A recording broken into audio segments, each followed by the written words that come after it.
Miss Rajni Patil एक 15 minute की surgical strike, शल्य चिकित्सा जिसको सरकार बहुत शौक से बात करती है, उसके अंतर्गत निलंबित हुई। आरोप है एक वीडियो रिकॉर्डिंग के विषय में।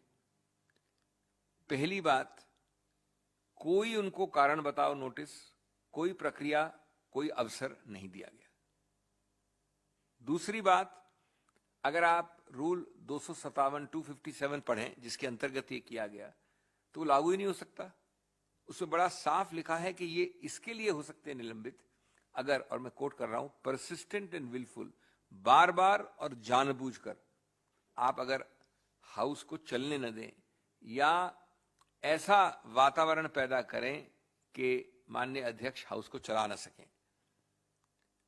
अभी तक मिस पाटिल ने कोई जवाब नहीं दिया कि उनको अवसर नहीं मिला, लेकिन अगर ये मान भी लिया जाए कि किसी ने वीडियो बनाया, जो कि अभी किसी रूप से माना नहीं गया है, तो भी वो परसिस्टेंट एंड विलफुल ऑब्स्ट्रक्शन कहां हो सकता है? जानबूझकर बार बार परसिस्टेंट। इसीलिए तीसरा पहलू कि ये अगर सब कुछ भी मान लिया जाए तो एक पहली बार की गलती है जिसमें कि हमेशा से चेतावनी ज्यादा से ज्यादा, अगर ये हुआ है, मानी जाती है, न कि निलंबन। चौथा, इसमें जो सबसे बड़ा मूल सिद्धांत होता है कानून का, जिसको प्राकृतिक न्याय कहते हैं, नेचुरल जस्टिस, उसका तो पूरी तरह से उल्लंघन हुआ है। इंक्वायरी आपने कही कि हम करेंगे, उससे पहले निलंबन कर दिया। इंक्वायरी शुरू नहीं हुई उससे पहले निलंबन कर दिया। नोटिस देने से पहले निलंबन कर दिया। इंक्वायरी कंप्लीट नहीं हुई उससे पहले निलंबन कर दिया। तो जो भी आम संतुलन या संतुलित प्रक्रिया के नियम हैं, उनको आपने बाहर फेंक दिया खिड़की के। पांचवा, माननीय प्रधानमंत्री लगभग 90 मिनट या 75 मिनट से ज्यादा बोले। उनके स्पीच में कोई ऐसा व्यवधान पैदा नहीं हुआ, नहीं तो बोल ही नहीं पाते 90 मिनट तक, जिससे कि रूल नियम 257 लागू होता कि ऑब्स्ट्रक्शन हाउस का ऐसा हो कि हाउस चल ना पाए। चल नहीं पाता तो इतनी लंबी वक्तव्य कहां से आता, भाषण कहां से आता? छठा, ऐसे कई और उदाहरण हैं पुराने बीते हुए समय के। आज की सत्तारूढ़ पार्टी के मेंबरान द्वारा ज्यादा से ज्यादा उसमें चेतावनी हुई है या कोई एक्शन हुआ ही नहीं है। इस प्रकार से किसी को ह्यूमिलिएट करना, बार बार उनका नाम लेके और खड़ा करना कटघरे में, संसद में, और फिर निलंबित कर देना बिना किसी प्रक्रिया के, ये असंगत है, अति है और सिर्फ पक्षपात से, सरकार के दबाव से किया गया है।